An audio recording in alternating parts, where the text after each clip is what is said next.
So we got Odin, right? A big boy. I got like 3 dogies right now. Oh, did you? Yeah, so he's number 4, but they're all adults. So I was reading over, it seems like you're wanting to get, more formal training now. Are you looking to get him like up to off leash or? Yeah, no, we definitely do. He's used to doing that at the park, off leash. You know, we're working on come and stay, but he's doing it with other park, with other dogs. So he's always distracted, but he's getting there. But that is the goal. Yeah. And then the other thing we want to work on is consistency. Because I have 3 kids, my wife, so we want to make sure that. Okay. Yeah. How old are the kids? 19, 15, and 8. Okay. Yeah. And what's his how's his potty training going? He's good. He's crate training really well. So he's good overnight. During the day, it's hard to really get a cue from him on when he needs to go, other than like pacing and maybe sniffing, and we've got to jump on it. Okay. So we want to get to a point where he's telling us that he needs to go out, and then he holds it a little bit more while he's throughout the house. Okay. So what we do is we're just sort of proactively taking him out, and you know, every hour and a half, 2 hours to help him out with that. Okay. He is actually, I'm trying to give him verbal cues to use the bathroom. Okay. So it seems like he understands pee and poop and kind of do his thing. So okay. That's helpful. Does he have any separation anxiety? I think he does a little bit, though, not too much. You know, we leave the house and he seems to be okay, especially when he's tired. Sure. Today he had a little bit of, when the boys went out to shovel out front, he went to the window, he was like barking, crying. Sure. So he definitely has a little bit of it, not to the point where he's, I mean, also in the crate sometimes too during the day, he just whines and cries. Okay. Are you guys working from home? Yeah. Okay. Yeah. What's the longest he's left unattended?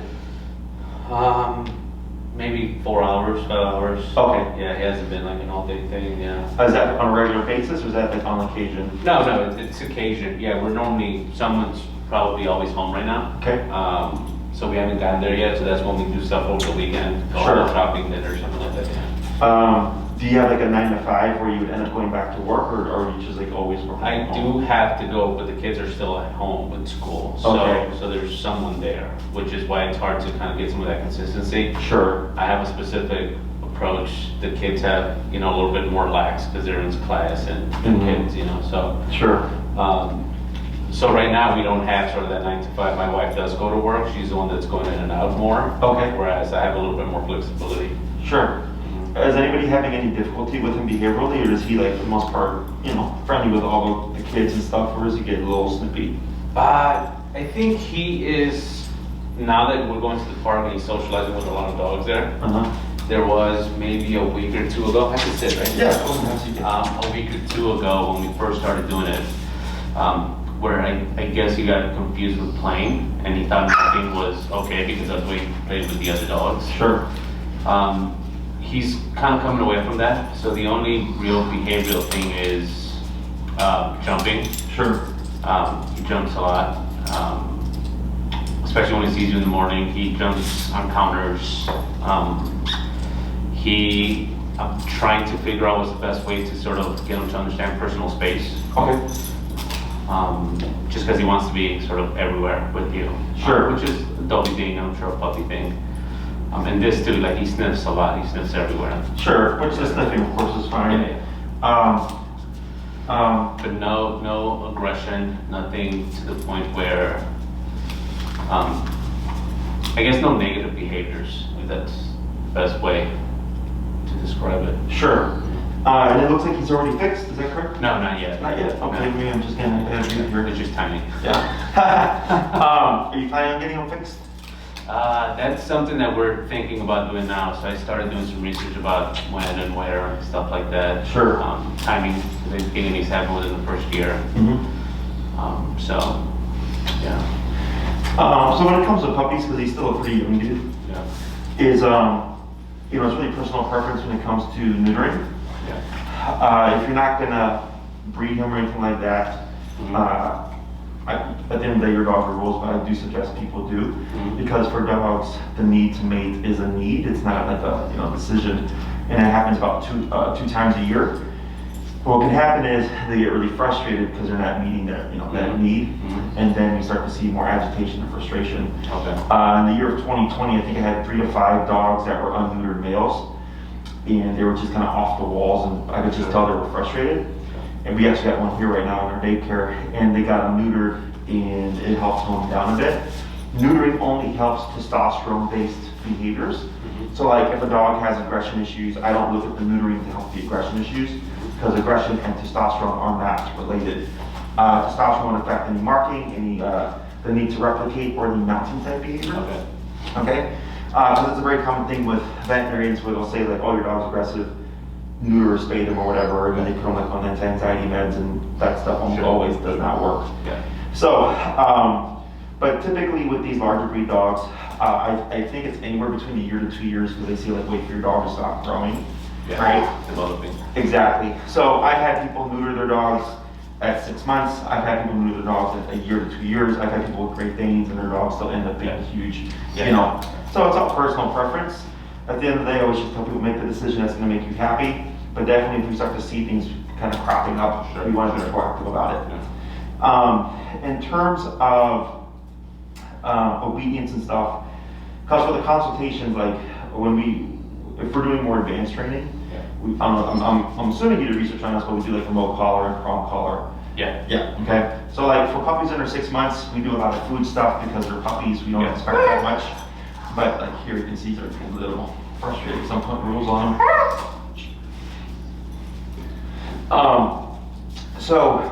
With this guy, what I probably suggest is doing the simple stuff first. Like we got some the potty training, the crate training, preventing separation anxiety, stuff like that. Because when we're working with puppies, sit, stay down, come place, heel, like you can teach at any age. Okay. The behavioral stuff, like separation anxiety and like getting them acclimated to a crate and being alone for a bit, is the stuff that's really the bigger picture. Okay. Because with COVID and quarantine and all that stuff, a lot of people working from home. One of the biggest problems that we're seeing is territorial behavior and separation anxiety going up because nobody can leave their dog. The potty training stuff, I don't teach dogs to tell you when to potty because you're going to have a problem. The problem's going to be every time he's going to want to potty, he's going to let you know. But he doesn't think like, I'm letting you know to go potty. He's thinking, I let you know you take me outside. So then the dog will start to abuse it. Okay? And the next thing you know, he's whining at you every hour or so just to go outside, and not so much because he wants to take him to potty. Does that make sense? So what we do instead is I put the dogs on a schedule, and I put them on a schedule that is for the human. Okay, so the dog should acclimate the human, and not the human acclimates the dog. Okay, so on average, an adult dog would go out 3 times a day, morning, after work, before dinner, and that's the schedule we go for. So like my dogs are trained to go 3 times a day, and like if they have diarrhea or something's not right, they'll cry and they'll tell me, and I know it's out the ordinary. So I know you really do have to go, right? As opposed to people who teach their dogs to like ring the bell or whatever, then the dog's constantly crying to ring the bell, just go outside and play. So you wouldn't lose any communication in the sense of him telling you something's out the ordinary, but you would have a dog that would hold it, and you're not so like having to keep an eye. Because the other thing is, if he's like pawing at the door and you're distracted by TV or you're having a conversation with your wife and you don't see it, you just go to the bathroom right there, right? That's a super common thing. With the crate training stuff, definitely recommend that, how do you say, you start replicating what life would look like. Okay, so what that means is if your kids would be in school from like 8 to 3 or whatever, and you would work 9 to 5, and your wife works her schedule, is during that time frame. I've been telling all my clients, keep your puppy put away in the crate during that time, even if they're like in a separate room and everybody's home and stuff. Yeah. Because it's just forcing the disconnect. It's just teaching the puppy like you're not always gonna be with us. Because once things go back to normal, kids go back to school and you go back to work, it's gonna be a problem. Yeah. Okay, so what we do is we start that process. So the only difference is if he gets used to being in the kennel now from that time frame, this you would just be gone. Yeah. But he's already familiar with it, right? And most people, especially people with puppies, are thinking like, oh, I'm home with my puppy all day and they can sleep at my feet or they can sleep in my lap. Yeah. And then some of them are going back to work and now they're calling us going, hey, our dog's barking for hours, like what do we do? You know? Yeah, I'm sure. So yeah, so he's still young, he's still impressionable, Yeah. okay? Typically when we get these power breeds, Dobermans, Rotties, Pit Bulls, Bull Terriers, all those guys, German Shepherds, 6 months in a year are when we're expecting to see behavioral shifts. Okay, so the dog you have today isn't necessarily the dog or puppy you're gonna have tomorrow. Yeah. Okay, you're actually raising the dog you want tomorrow. So with these power breeds, what can happen is, you know, people think their puppy is one way, and then at 6 months, they start to notice issues crop up. Okay, so not to make you paranoid, but definitely if you start to see anything, like reactivity, or maybe he's getting a little bit more defensive around dogs, he's starting to come into his personality type, and we want to start addressing that stuff sooner rather than later. Because people tend to think, oh, it's just a puppy, they'll outgrow it. And dogs outgrowing things isn't really, it's not really true. Because technically if he's doing something and he goes unaddressed, it's becoming a habit. Yeah. Okay, so then we want to start correcting those things. And then at a year, we get another pivotal shift. So think of 6 months, you know, you're a parent, so this probably makes sense to you, but 6 months, think of it as like terrible twos. And at a year, think of it as teenager phase. Yeah. Okay, then at 2 years, you have essentially your dog. Yeah. So there's gonna be a couple of, you know, learning stages there. When it comes to the obedience stuff, do you know how big this guy's gonna get? Yeah, Dad was right around 100. Okay. Mine was like 85 to 90, yeah. Gotcha. Yeah. So when it comes to the remote training, I just tell people even when they get puppies, buy the collar that you're going to need for an adult dog, so you're not spending a couple $100 for one small collar and then having to upgrade to a bigger collar. You can just start off with the one that he'd need in the future. The only difference is his levels may change as he gets bigger. Okay, because as he grows and gets bigger, he's going to get more physically tough. And that collar is not the lower power collar, which would be meant for like a dog his size. Would it be adequate when he's 100 pounds? Okay, so questions about any of that stuff? Yeah, so when you say that, is that because that's sort of the training he's going to get and we're going to acclimate him to that, or is that just sort of a precautionary thing? So when it comes to how we train, okay, for puppies under 6 months, it's real simple. Food-based training, teach the basics, create potty training, blah, blah, blah, right? Once we get a dog over 6 months, or once a puppy is over 6 months, we advance to what I call big boy or big girl training, okay? The reason why I do e-collar is because it's the only method that guarantees up to 100% control. Okay, so for instance, this Saturday I had a lady, she has a Rottweiler, his name's King, he's 9 months. Last week we started teaching him recall, or common cold. When we started covering the exercise, she said, Jesse, she said, he has always come to me. He never not comes to me. And I said, not yet, right? So then we started teaching the exercise, we're doing the e-collar. Fast forward to this past Saturday, literally this past Saturday, so just a week after we covered. First thing she says is, Jesse, I'm so glad you told me to use the long leash with the e-collar because he ran away. Yeah. Okay, so people tend to go by what they see from their dog, so if they get a lot of successes, it creates a false sense of security. And I train for the stuff that I know is gonna happen at some point, right? So the reason I use e-collar isn't because he's a Dobie. I use it whether he's a golden retriever, if he was to be a Chihuahua, or if you're gonna be a Mastiff. It's the one method that all the reviews you've read on us, all the successes we've had, is all based off of that tool. Okay? Food-based only training has the lowest level of success. It's like single digits low.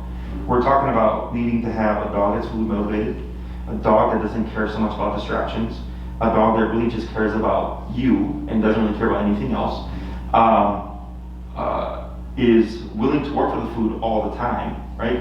Which is a lot of requirements for that to work. But the other problem is, like, what happens if somebody, like a firework blows up at the park and the dog gets scared and runs away? Now your food is going to do nothing to get your dog back. Okay? If we go to gentle leader or prong collar, which are, the gentle leader is a halty, goes around the snout, and prong collar is the spiky one, right, goes around the neck, better. you have more control over the dog, but it has like a 40 to 60% success. Because then once you take off the leash, well again, how are you gonna make your dog come back if an emergency happens, right? E-collar is the only tool on or off leash, emergency or not, I can make the dog return. Does that make sense? Yeah. So that's what I train for. The other thing is, it's you, your wife, and 3 children, correct? Yeah. Is e-collar transfers the easiest across everybody. The youngest, the 8-year-old, would be the one that I'd probably just wait till they're like 11 to 12. Yeah. But the 19-year-old and the 15-year-old, I think, perfectly old enough to use the tool. Yeah. So I had a lady, she was 90 pounds. She had a 150-pound Great Dane, okay, who was leash reactive, and he would bark and lunge at dogs. And she lived in Wicker Park. And that dog could easily just run across the street, take her dragging with him, right? So she needed as much leverage as possible. So the prong, she used prong and e-collar. Yeah. The prong gave her more physical control, and the e-collar gave her more control over his size. Okay, because at 90 pounds, she's not physically strong enough to rear back a 150-pound dog, right? So same thing for this guy. Once he's 100 or around that size, for your kids, I don't know how big they are, your wife, you know, that's a factor.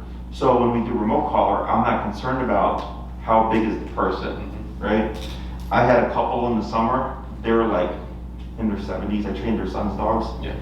They're like in their 70s. They got a puppy, a golden doodle, like 50-ish pounds, and they didn't want to do e-collar. They wanted to do prong collar, but the wife was not strong enough to correct the dog. The dog was just jumping all over him, pulling him all over the place.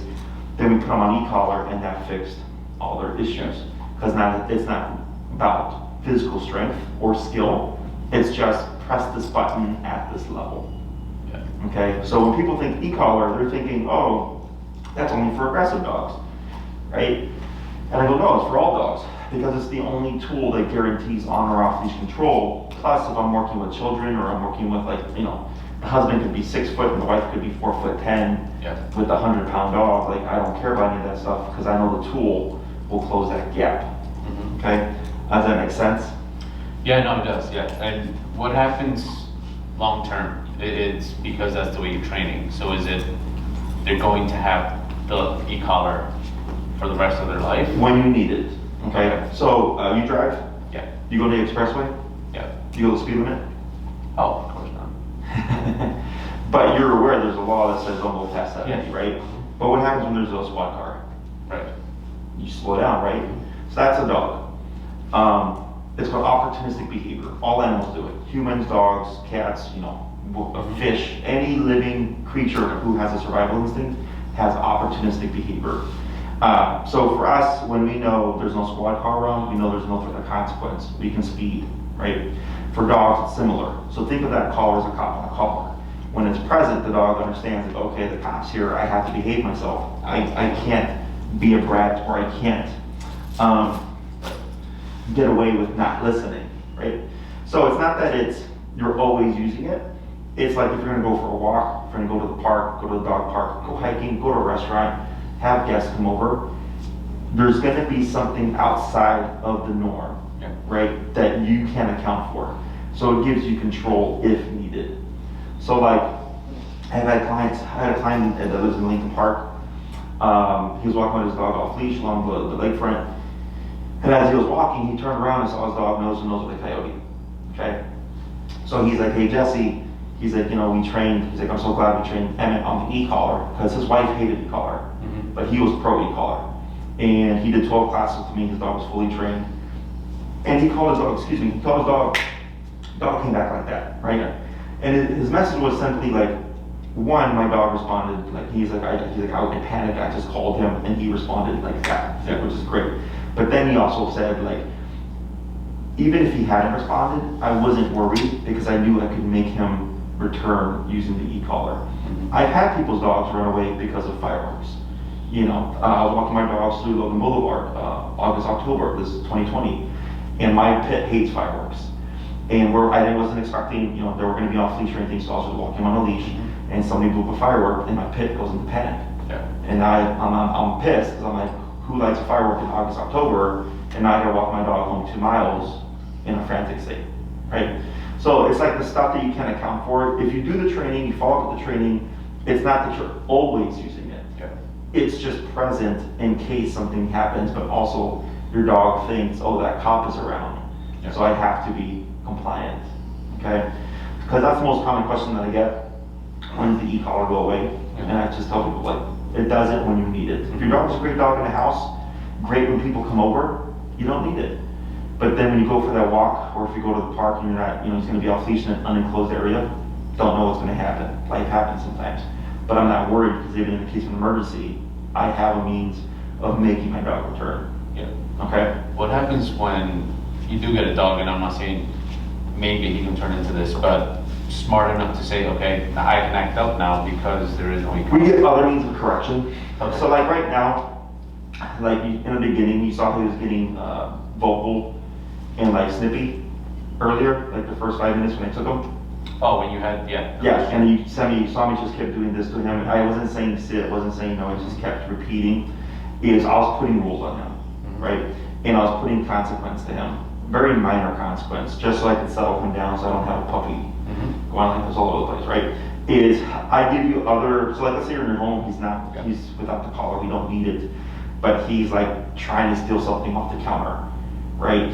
I'll give you other means of correcting him so you can still stop those behaviors and not become reliant on the collar, okay? Also within the home, he's more likely to listen without the collar because there's not as much stimuli as there would be at the park, right? It's just you, your kids, and your wife.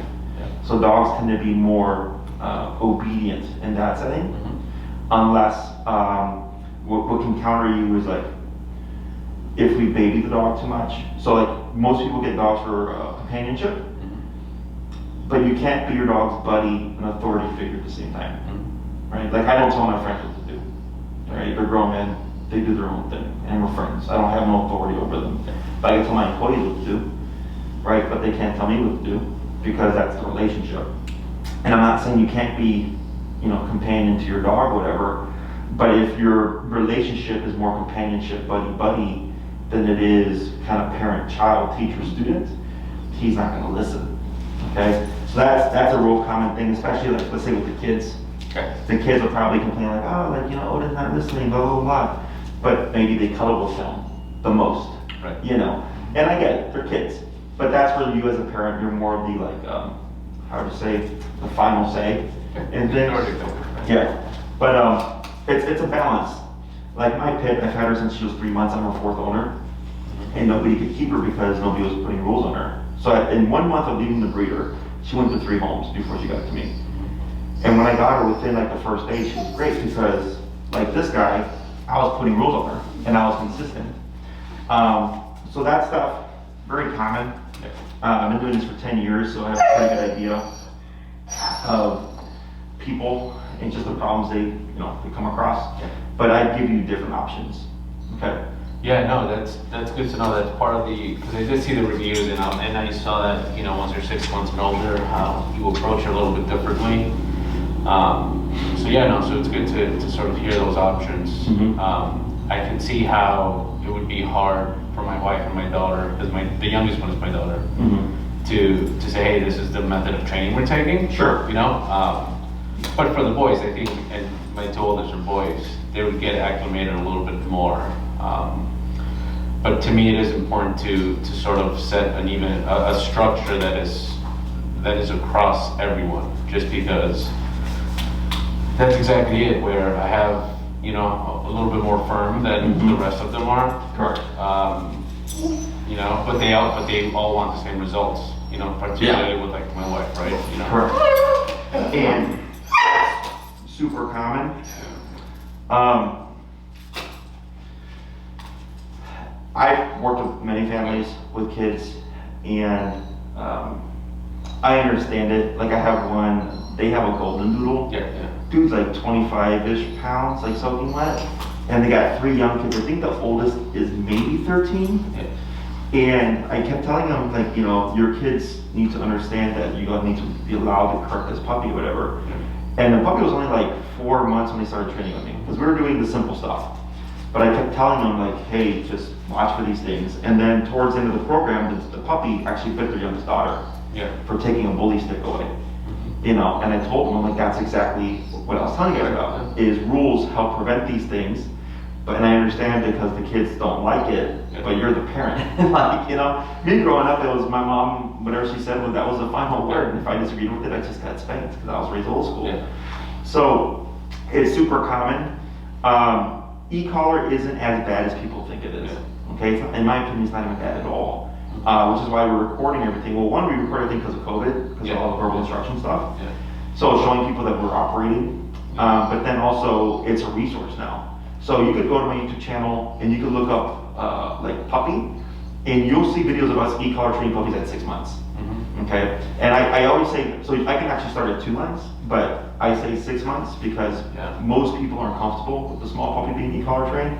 But by 6 months, they're usually, the puppy's driven them crazy enough that they're like, I need something to work. Because I know the positive won't work for a lot of behaviors. The other thing is dogs bite each other. That's how they provide consequence. Not to just dogs, but to humans. Like I just posted a video right now on my social media about a dog biting a woman in the face. And all she did was try to give him a hug.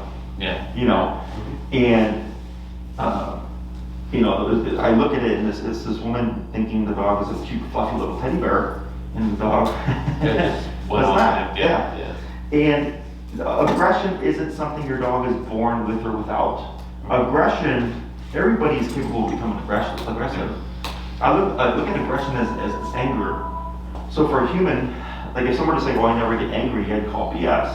Like at some point in your life, you've gotten angry. Right? Same thing for dogs. Dogs can get quote unquote angry, but the problem is they use their mouth and teeth to settle things because that's their language. And it doesn't translate well in our world because we don't bite each other, right? And we don't have fur. So even like with the golden doodle, I told him like your dog's not aggressive. Your dog was setting a boundary to your child and said, don't take this bone from me. You know, at 4 months. So I try to educate people as best I can on all that stuff because they're just thinking, well, I get a dog and I've never seen the dog be aggressive and the dog be 2 years old. I'm like, we don't know. Like, you know, the dog's gonna live a long life and one day you could do something that pisses the dog off. You know? So my job, of course, is to educate everybody on the realities, not to make people paranoid, but just so they understand and respect it. Oh, okay, like you see here, how he gets mouthy? That's a low-level correction because he's saying, I don't like it that you're not letting me wander around and go to my owner. With the leash. Right, you see how I just keep doing this, and then when he relaxes, I let him go. So I'm teaching him like, hey, if you're gonna be with me, this is what you're gonna do. Okay, and this has nothing to do with obedience. This is just me telling him, you can't go over there, you can't go over there, you can't do that, you can't put your teeth on me, you can't chew on my shirt, you can't chew on my chair. So all that's left is just chill. Right?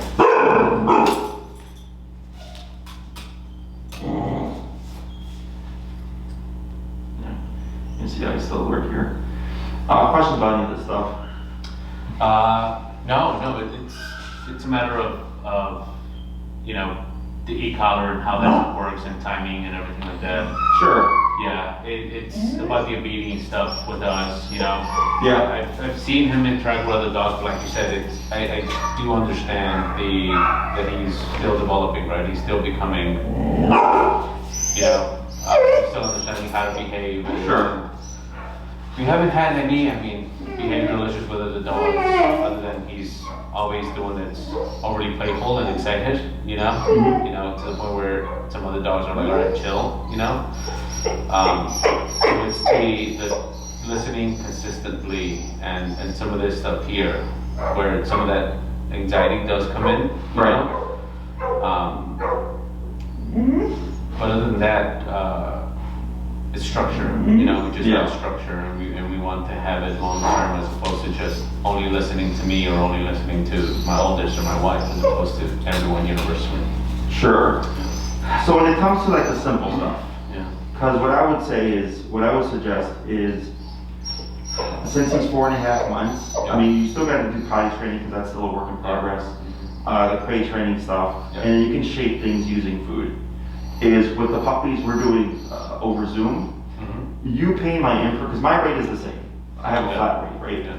Is if you came in with this guy and we did the puppy stuff at my normal rate, it's not gonna, the what you're gonna pay is not gonna add up to what you're gonna get.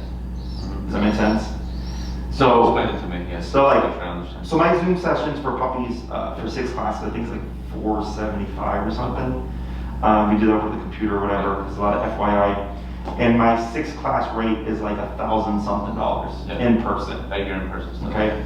So if you came here for in-person stuff, we cover potty training, crate training, and then basic stuff using food. It's gonna get you nowhere near what $1,000 is worth.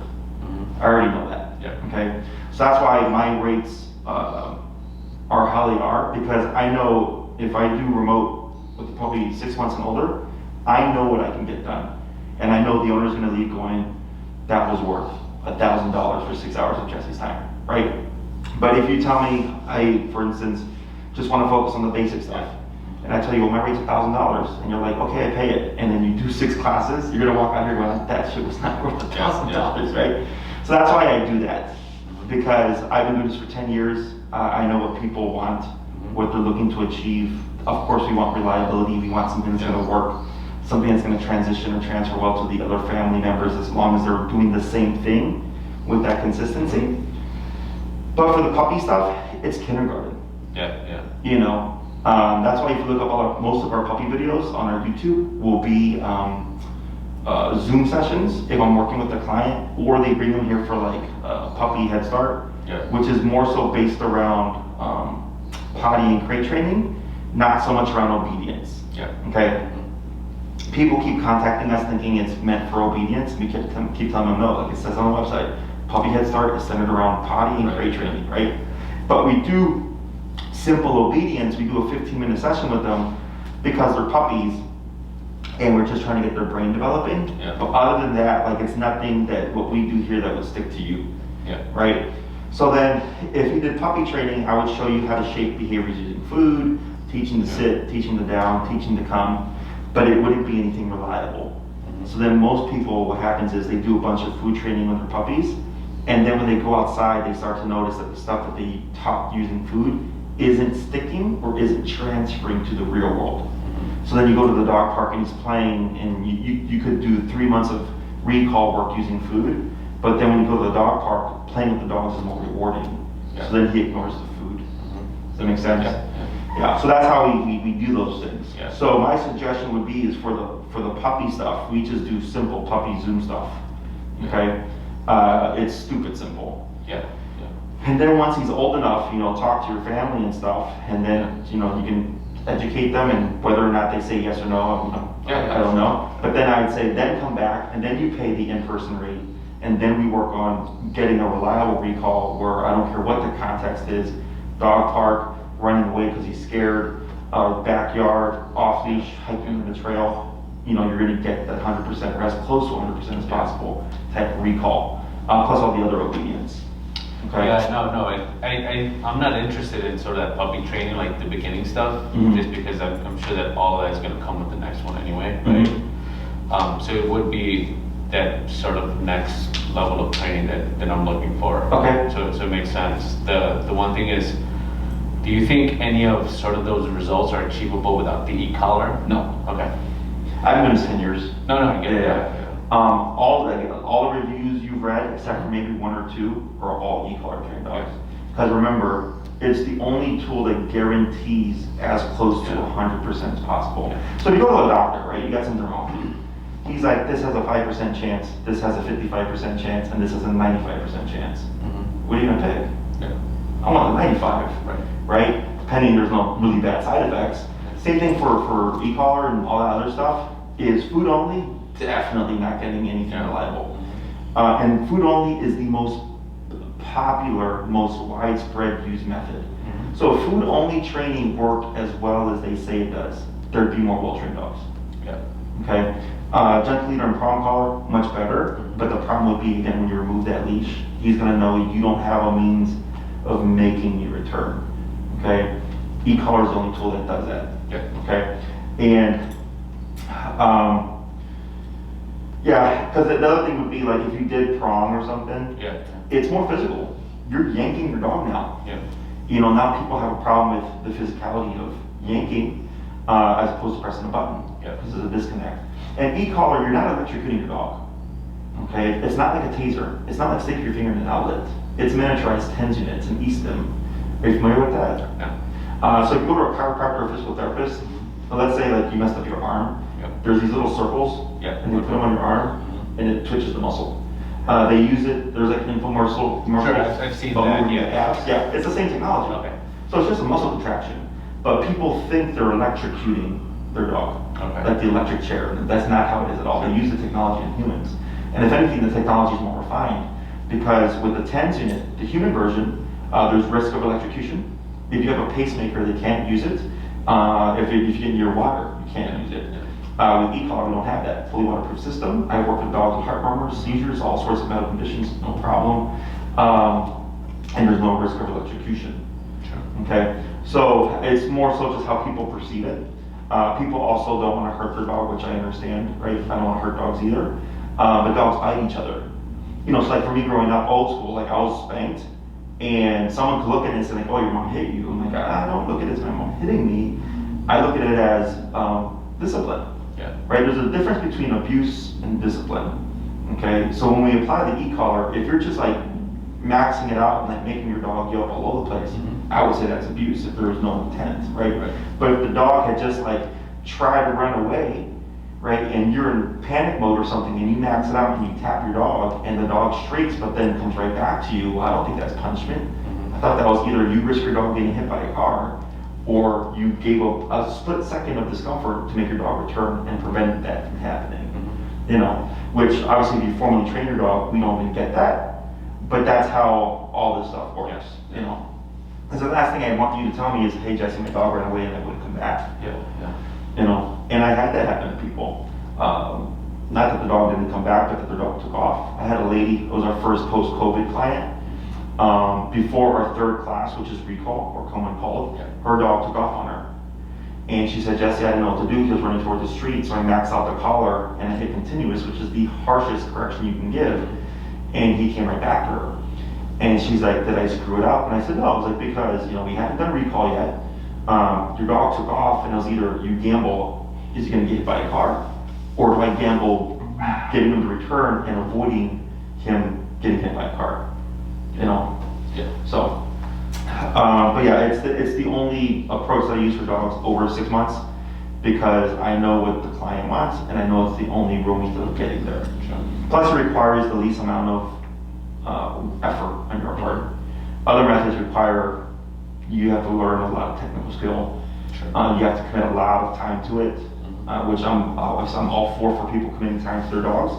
But you got a family, you got kids, you got work, you got bills to pay.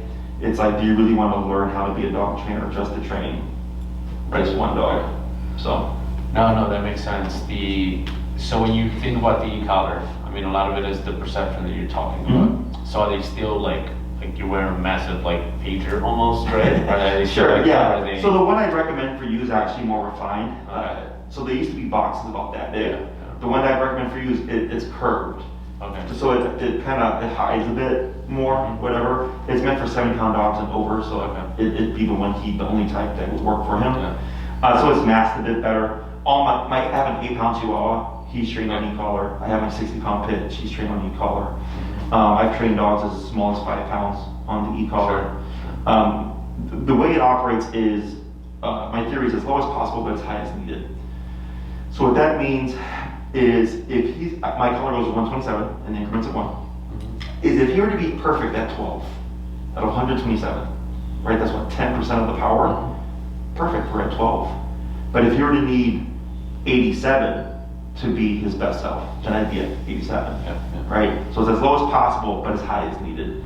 People tend to get stuck, and they go like, oh, I don't want to be at 80 because that's 3/4 of the power or 2/3 of the power or whatever, because they're thinking logically. But dogs don't think that way.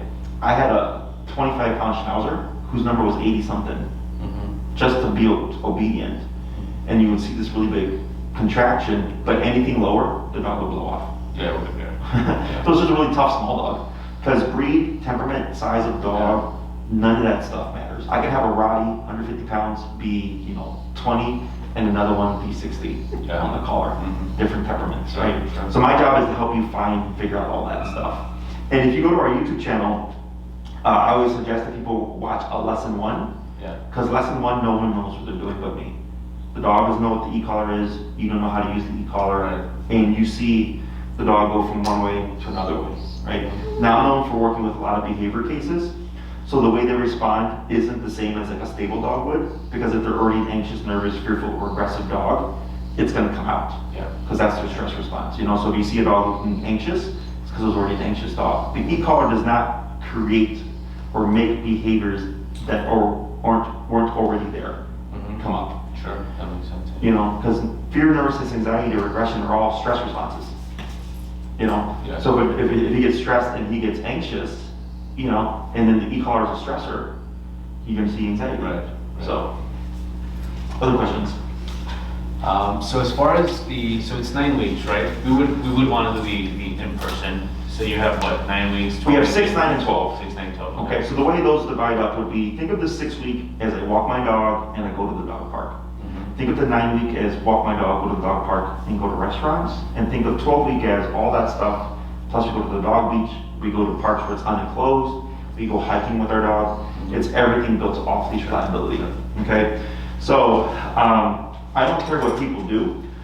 You know, that's why I break it up that way, to give them, because that's how people kind of look at things.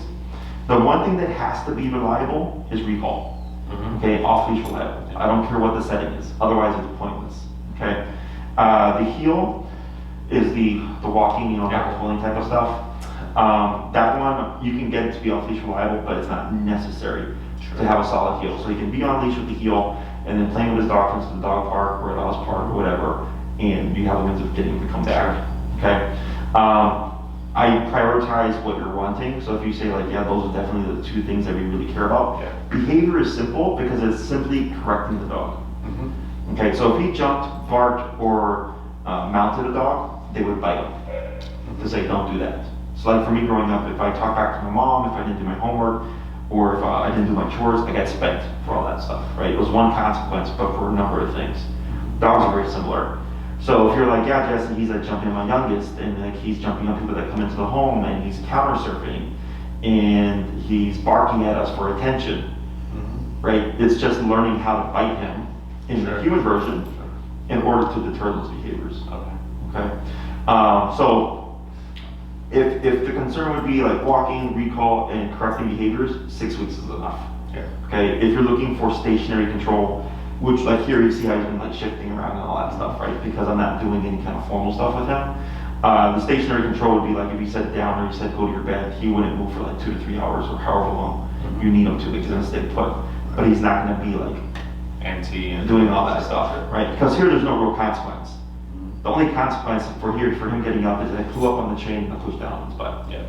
Like he don't care about that. But when I start biting him and start talking his language, then you're gonna start seeing a very fast learning curve, because now we're talking his language. You know, so it's like trying to talk or teach someone who speaks, you know, Chinese, and you're talking in English. You can't teach them anything. Right? You're not talking the language, but as soon as you start talking Chinese and explaining things in Chinese, they're gonna start learning very quickly. That makes sense.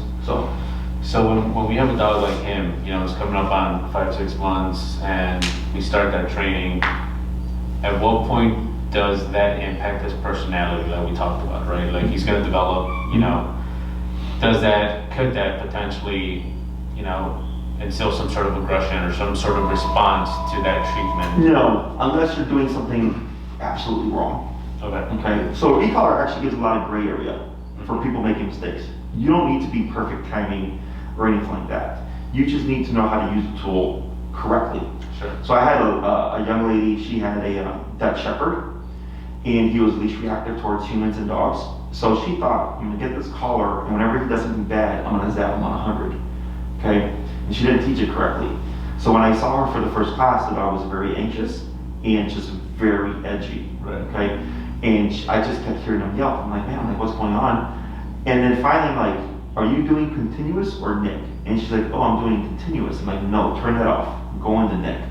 Right? So she was using the wrong setting that I wasn't worried about.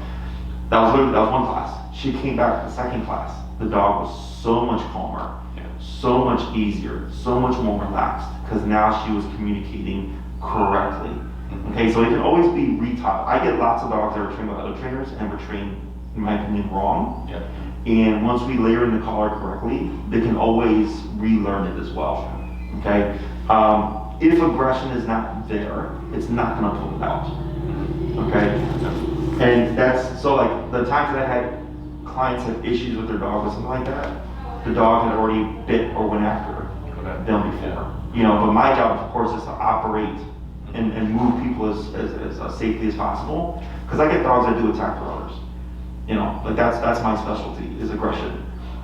So I will tell them ahead of time, you know, we're doing this, we shouldn't see anything, but if we do, this is what you do in response. Right. Okay? So he's a young guy. If I start to see anything, I'll let you know. But, you know, Yeah. it's a, just like any person, you could get angry one day and decide to be unheard. No, and that's one of the things where, so we're trying to figure out, I mean, we've had boxers before, so we've had energetic, high drive dogs in the past, right? So we've handled that pretty well. But there's also that next layer of training where I do want him to be not necessarily a working dog, but I want him to learn protection, I want him to do agility training. This guy? Yeah, this guy. Okay, so if you're gonna do protection, so you have to do e-collar. Okay. Because if you're gonna, because that's creating aggression, and the only way like to guarantee control of aggression, in my opinion, is e-collar. You can go on YouTube and look up protection dogs trained on a prong collar, and when they get off and they attack someone, it is almost impossible to remove them. You know, because, and then the other thing is, if you start protection, it's something that has to be done. There is no, you teach him to be aggressive or, you know, protection train, and then you stop. He'll go crazy. No, actually that's really good, because when I say protection, it's like home and things like that. It's not necessarily, you know, a working dog, and the true definition of, or the professional definition of a protection dog, right? So it's I'm exploring it. We haven't decided that. You know, it's one of those where it's one of the reasons we got him as a deterrent, you know, to make sure that my family feels safe, because I travel a lot too in the regular world. So it's all that lady with that Dobie Roddy that ran away, he's a 90-pound, 80-pound Roddy. And the reason she signed up for training was actually because he's nervous and people keep trying to pet him and he keeps lunging at people. So that's why she started training, right? And she said the same thing too. She's like, she's like, I got this Roddy thinking people are gonna leave me, you know, left alone. She's like, everybody wants to pet this guy. And he goes after him. I'm like, I mean, that's just how people, like that's, because social media has made people think this way. You know, like the lady I mentioned earlier that got bit in the face on my social media, right? You know, she saw this Akita and thought he looked like a cute little bear and decided she wanted to hug him. Nobody didn't let that happen. So, I always tell people, when people see someone, a dog that's well trained, that's actually the deterrent. You know, because when they see him walking with you, like let's say you did no leash or whatever, and he's on that hip and he sits automatically when you come to a stop and there's a bunch of shit going on, they're like, oh crap, like how well trained is that dog? Right? No one's gonna want to question that. So, and if you look up on my YouTube, Goku, he's a Dobie I'm training right now. You know, to give you an idea, now he's doing way more advanced training, so he's gonna be doing stuff that like most likely wouldn't, you know, interest you. But just kind of give you an idea of just like how, you know, e-collar works and all that stuff. Any other questions? No, it's more about like, what have you seen on his behavior right now? Typical puppy. 4.5 months, typical puppy. I think he's actually pretty solid. Ultimately, I mean, he did calm down. You know, I get dogs that are way worse than this. So nothing out of the ordinary here. His frustration, I mean, he's got a good bark. When you bark in response to that dog barking, leaving earlier, you know, so it's pretty solid. Other than that, nothing that I see that strikes me as out of the ordinary. And that's one of the things that I've noticed too, is that he does have a good demeanor, right? Like when we're in the backyard and he hears something, he does have that response of like, okay, I'm alert, what's going on? But then at home, he's chill. It's that puppiness, right? Jumping on the counter, being super curious, you know, a little bit energy where he's like, okay, I don't want to do this, you're making me do this, some of this stuff. So it's what kind of training do we need, right? Understanding the breed, understanding the drive that they need, and all that. And And once again, just going back, you know, I need as much structure as I can with him. Sure. And if an e-collar is one of those things, obviously there needs to be a conversation at home. Mm-hmm. But if that's going to allow my wife to train him the same way I do, or the kids, Mm-hmm. you know, then that's something that, you know, we definitely want to make sure we get, because like I said, there's a lot of times where I'm not at home, or I will have to travel, you know, when he's 1, you know, next year. Sure. What you can do is shoot us an email, Yeah. follow up with Maria, and then say, hey Maria, is there any videos that Jesse would suggest to show my family? Because I got some of, like, there's Bachi, it's like, you know, like a 9-year-old and a 13-year-old working with him. Okay. That's the golden doodle, the youngest daughter. Yeah. You know, it's just educating them that dogs aren't these cute, fluffy animals, you know? Mm-hmm. Like, dogs have boundaries just like humans Yeah. do, and they correct their puppies as young as 2 months. You know, they start biting them and nipping at them. Mm-hmm. And the reason why dogs or puppies grow up with issues is because they're not getting that. You know, most people when they get a 2-month-old puppy, they think, oh, this puppy is gonna pee and poop and bark and jump and chew and lick and nip and, you know, bite. That's what puppies do. I'm like, if you let them. Yeah. Because any other dog would correct them and say, don't do that, right? So then they grow up unregulated. And then, you know, I had someone who got a Rottie, and a 1.5, 2 years in, they're like, yeah, now I want to train the dog, and have all these issues. Right. Yeah. I'm like, that dog's gonna come after you. I'm like, because now you're gonna come in with consequence, and the dog's never had any consequence, Right. and now you're arresting a 130-pound dog. Mm-hmm. You know, so it's the stuff that people don't think about. Yeah. No. Definitely starting now, because he's kind of like a blank slate, if you will. Yeah. But the other thing is, if they disagree with you, I assure you at some point he's gonna start annoying everybody. Yeah. And then if you do, like, you know, find a positive only trainer or whatever, like I've worked with so many ex-positive only dogs, it's ridiculous. Like most of my clientele is just like failed trainers. Because the methods dogs don't give each other treats. They're not sustainable, right? You know? Yeah. So, and then the last thing is, if there's an emergency, the last thing you want to try to do is like calling your dog over to piece of chicken. You know? Yeah, no, I'm not opposed it giving the results that we want, right? We want a well-trained dog, we want him to be manageable, and knowing he's going to become, I mean, pretty imposing dog, Mhm. you know. I want my daughter to feel as safe as I do with him. So, and then obviously everyone around them. So, Sure. yeah, no, this is all really good information. Yeah. Okay, any other questions, concerns? So what does the schedule look like? So is it 9, 12, whatever it is? Yeah, so you weekly, pick the length of steady? Okay. It's a day a week for an hour. Okay. Okay. We always start at the heel, leash walking. Sure. That's always the foundation, and we build off of that. Okay. So then, you know, if you did 9 classes and you're like, hey Jesse, this is what I'd like to cover. You know, a lot of times people will list a bunch of stuff and it's all really one thing. Yeah. You know, so then I take a look at what you're wanting, and I go, okay, and I can structure it out. But heel is almost always first, and then there's going to be general questions. Yeah. You can also, if you do the big boy training, you can add on Zoom sessions. So like the Zoom sessions are $100 a pop, but if you do, I think that's like 2 for like, I think it's like 2 for 150 or something. Yeah. I would suggest you do the Zoom add-on for the puppy potty crate training stuff. Mm-hmm. Let's not use in-person time for that. I can tell you that stuff over Zoom. Let's use the in-person for the actual e-collar, Yeah. you know, building reliable obedience Sure, stuff. yeah. Because that can't be done. I mean, it can be, but it's more difficult over Zoom. We can do that in person, okay? In terms of like when you can start, my suggestion is 6 months, you know, so can you start early? You absolutely can. It's just for most people, they just feel uncomfortable with it. Sure. Okay? If your family is like, hey, we're on board, we'll do it. Hey, I'll get started. Like I said, I can start as young as 2 months.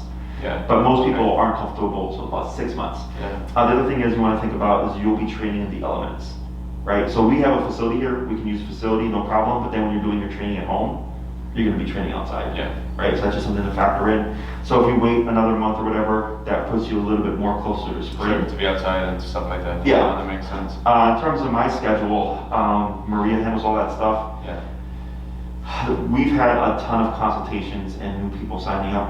Yeah. I'm not sure if it's because of I mean, it's the time 2020, puppies you know? and the whole thing. Yeah, so it's crazy. We've had, I think, about triple the typical consultation Sure, yeah. cost of people booking, which is good after last year. It was really slow last year. So you can either book ahead of time, get that all figured out with Maria, or you can start sooner rather than later. She'll of course help you with all that stuff. She'll send you the make and model that I would suggest for this guy, and it would be the size that he would need as an adult. Okay, so you're not having to like spend more money on something that he's going to outgrow. Sure. Damn, I had a question too. Yeah, I can't think of it. Then you can also email us afterwards if you remember. Yeah, No, okay, all that's helpful. Oh, sorry, I got it. How do your Zoom classes actually work? I mean, I'm on Zoom calls all the Zoom time. for the simple stuff. Yeah. You know, Zoom for the, like if you want to do the real simple puppy food stuff, it works okay for that. Okay, because with food, remember, you're not going to build anything spectacular, right? It's just like foundational stuff. But the Zoom for the potty training and the crate training, because it's FYI, it's like, this is how we put a schedule, this is how you're going to progress the schedule, this is how we suggest you start doing the crate training stuff. Like a lecture rather than like exactly. Stuff. We're not going to be doing any, like, I'm not going to potty train your dog in an hour. Like, I give you the information, and then during the classes, like, you can do a quick, like, hey Jesse, we noticed this happened with potty. Here's a quick answer, and then we do other stuff. Okay. But yeah, you can add on a couple of Zooms, because potty training is typically a class in itself, and then usually crate training and like follow-up is another class by itself on the Zoom. So, yeah. Makes sense. Okay, awesome. Yeah, no, this is helpful. Yeah, you gave me a lot of information, and I think it's a lot of things that I can go back to and try to get buy-in. Sure, yeah, and if you need videos for us to send you, about other puppies that we train in color. Right? Goku's a Dobie. Yeah. Now Goku is 2 years old. Okay. Now Goku bit the young gentleman that you're gonna see training. He bit his little sister in the face. Okay. Okay, that's why he started training with me. Okay. And the program he did for Goku, he did a lifelong program. It's got like 5,000. Okay. So he's like, you don't need it, but like that program, he's like 10 years from now, 3 years from now, whatever, he needs something, he can come by. Sure. But he's been wanting to advance his training. I'm like, well, you paid me $5,000, so sure, like we'll do the advanced stuff. So Goku, he's a Dobie. I just put up a lesson for him up recently. Okay. And then I got puppy ones that are on e-collar as well, if you want to see like a puppy on e-collar. And if you want to see how it works with the kids, I have a video of a dog, or Bachi, and they did a board and train with us, and you see the children work with the dog. Is that the golden doodle? That's the golden doodle. Yeah. So you can see like just how well it transfers to them as well. Okay. To give your family examples. Okay. So. Okay. Awesome. Yeah. And will Maria send me that information like following this up? Meaning like the type of color and sort of. Yeah. Any of the stuff like the breakdown of the classes and the pricing and the contract. But then if you need, like, let's say you talk to your family and they would want to see examples, just email us back like any for those examples, and then I'll have Maria send them to you. Yeah.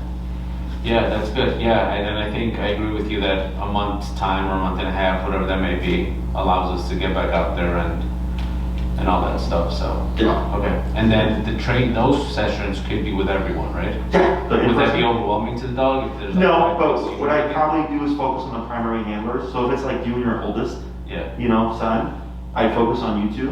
Because if I try to focus on everybody, it's gonna split that hour into two tiny little chunks, right? Also, if it's like spring or summertime, we were training at Oz Park before, and Oz Park is crazy busy. Yeah. So we were training out in the real world, and people were getting really good results. Okay. If you train here at the facility, it doesn't mean anything. Doesn't mean you're not going to get the not as effective results, but like his number may be lower here than it would be at the park because the settings are different. More stimulus, yeah. Correct, but it's very logical. Once you understand the concepts, it's super logical. Yeah. That it's really just kind of understanding how the concept works. Okay. No, that's actually a really good point, because what I would do is I would probably remove myself from like the core, because I can see it and actually like capture it. So it would be more of like my wife and my son or something like that. Yeah, so okay. Yeah, and then we film it too, so then if you need to remember anything, just watch the video. So like if you can't make it to one because of work or something, not a big deal. Okay. We upload it and then you just look up Odin and then pick up the video you missed. Do the weeks have to be continuous as well? No, as long as you know ahead of time, not a big deal. Okay. So like you have a 48-hour window. So if you cancel outside of 48 hours, you're good. Okay, we just push back. If you cancel within 48 hours, we give everybody a freebie. But then if you cancel again within 48 hours, it counts as a class. Yeah. But it should be like 9 weeks, let's say continuously. It can't be like a month, take a month off, and then a month. You recommend Ideally, sort of, yeah. Okay. but the way that I train actually doesn't matter. Okay. Because I get some clients who have rotating schedules, so sometimes I don't see them for 2 to 3 weeks between classes. Okay. You know, and all it means is more time to like make mistakes and like learn what needs to be done. So, but yeah, ideally once a week. Otherwise, if you travel and you have to like push back some classes, the only thing is when you book your time, you're given priority over that time. And then, like, let's say you do 9 weeks, it's 9 weeks plus 1 week. Let's say Friday at 6 o'clock, right? That's your family's time. So for 10 weeks, that's your time. Okay. No one's gonna take it from you. But let's say you cancel, reschedule like 3 weeks.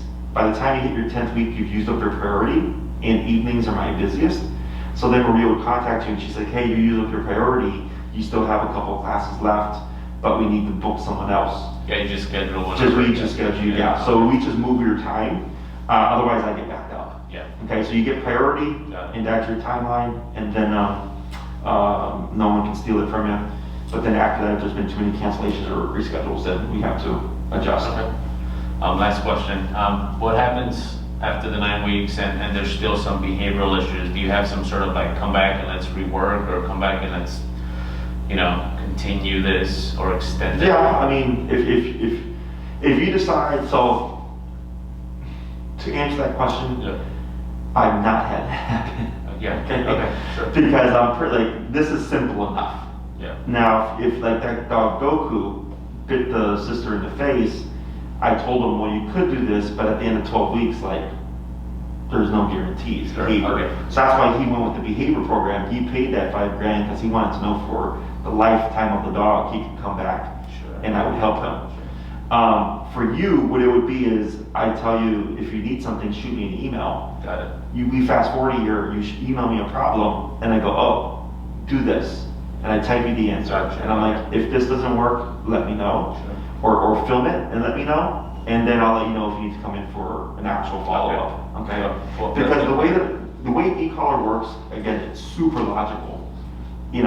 Or like sometimes things are fluke moments. Like I had a dog bite a client's, their friend, and they thought their dog was aggressive, and they weren't sure, like, do we have to put our dog down? And I had them explain everything to me. And essentially the dog was being protective over the home. Sure. So he did his job. No one was home. The friend just came over because they had the key, and the dog bit the friend coming in. I'm like, that's technically a valid bite. Yeah. Now I could have been like, sure, come in for some more training and like try to loop into that, but that wouldn't be honest.